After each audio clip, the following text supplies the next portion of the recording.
오늘은 조금 더 구체적으로 대출 종류와 한도에 관한 이야기를 나눠보도록 하겠습니다.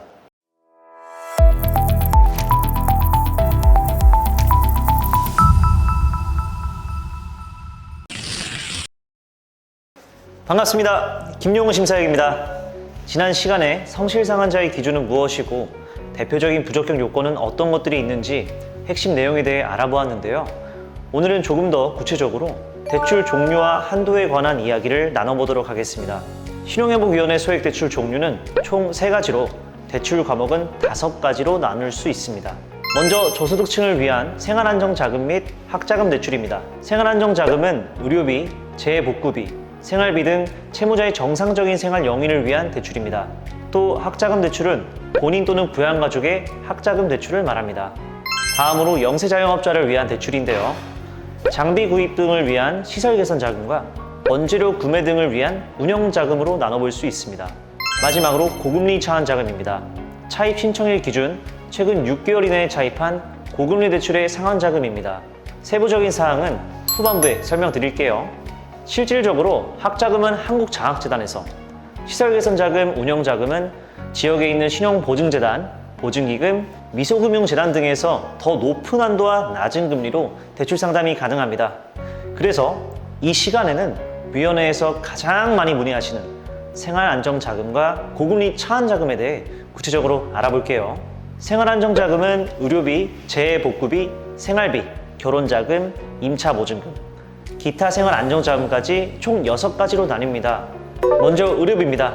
의료비는 차입 신청일 기준 3개월 이내에 지출한 금액 또는 현재 지출하고 있는 의료비 범위 내에서 대출이 실행됩니다. 본인뿐만 아니라 생계를 같이 하는 부양가족의 의료비도 포함된 내용입니다. 의료비의 세부 항목으로는 치료비, 수술비, 약제비 등 급여나 비급여를 포함한 본인 부담금 내에서 대출이 실행됩니다. 결혼자금입니다. 본인이나 부양가족이 3개월 이내 결혼하였거나 결혼 예정인 경우 예식비용, 혼수비용 범위 내에서 대출이 실행됩니다. 예식장 견적서, 계약서 및 청첩장 등을 지참하여 내방하시면 그 범위 내에서 한도를 측정할 수 있습니다. 임차보증금입니다. 위원회의 임차보증금 대출은 차입 신청일 기준 3개월 이내에 임대차 계약 체결분을 포함하며 신규나 재계약으로 인해 증액되는 보증금 범위 내에서만 대출이 가능합니다. 그래서 무상거주를 하시다가 신규로 계약하시는 분들은 지원 대상이 아닙니다. 이런 분들은 위원회가 아니라 주택금융공사, 도시보증공사 등 보증기관이나 은행, 저축은행에서 전세자금 대출 상담을 받으셔야겠죠. 지원 가능한 보증금은 주거를 목적으로 한 주택에 한합니다. 주거를 한다고 해도 사업장이라면 안 된다는 것입니다. 그리고 임차 물건의 근저당을 제외한 가압류, 가처분 등의 채권 보존 조치가 확인되는 경우에도 대출이 제한됩니다. 또 만약에 계약서상 임차인이 부양가족일 경우에는 신청인과 임차인은 동일 세대를 구성해야 합니다. 기타 생활안정자금인데요.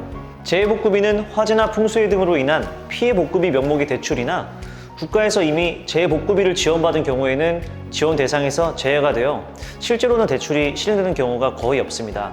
마찬가지로 생활비 역시 재취업 성공 또는 재취업 훈련 중이신 분들을 대상으로 지원하는 대출이기에 대다수는 기타 생활 안정자금 명목으로 대출이 이루어집니다. 고금리 차환입니다. 고금리 차환 대출의 핵심은 3가지입니다. 6개월 이전에 발생한 협약된 금융회사의 채권이어야 하며 금리가 20% 이상이어야 하고 담보대출이면 안 된다. 이 3가지를 모두 충족시켜야 합니다. 꽤나 많은 분들이 고금리 대출을 희망해서 오셨는데 대출금리가 20% 미만이거나 20%를 넘기는 하는데 예를 들면 자동차 담보 대출이 실행된 건으로 부적격 처리가 되는 경우가 많으니 참고하시면 도움이 되겠습니다. 생활안정자금의 경우 몇 가지 공통점이 있었죠. 차입 신청일로부터 3개월 내외에 발생한 건에 대해 용도 증빙으로 확인되는 범위 내에서 대출이 가능하죠. 또 생계를 같이 하는 부양가족에 해당하는 경우에도 대출이 가능하다는 내용이 있었습니다. 한도에 대해서 안내드리겠습니다.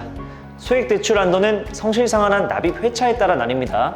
6개월 이상 8개월 이하는 200만원, 9개월 이상 11개월 이하는 300만원, 12개월 이상 23개월 이하는 1000만원, 24개월 이상은 1500만원입니다. 하지만 300만원을 초과하는 대출에 대해서는 용도 증빙이 필수적이며 용도 증빙상 확인되는 전체 금액이 아니라 그 범위 내에서 결정된다는 점 유의하셔야 합니다. 또 학자금, 재복구비, 생활비, 결혼자금, 기타 생활 안정자금의 경우 한도가 1,000만 원입니다. 3년 이내의 기간으로 원리금 균등 방식으로 상환하실 수 있으며 금리는 과목별 상이하나 4% 이하의 금리로 결정됩니다. 오늘은 소액대출 대출 종류와 한도에 대해서 안내드렸습니다. 지난 시간 핵심적인 내용에 이어서 대출 종류와 한도 등 구체적으로 아셨으니까 영상을 보신 분들은 내가 대상이 되는지 어떤 대출을 신청해야 하는지 잘 아시리라 생각합니다. 다음 시간엔 실감나는 실제 상담 사례로 찾아뵙겠습니다. 우리가 살아갈 행복한 신용사회를 위해 신용회복위원회가 함께하겠습니다. 안녕!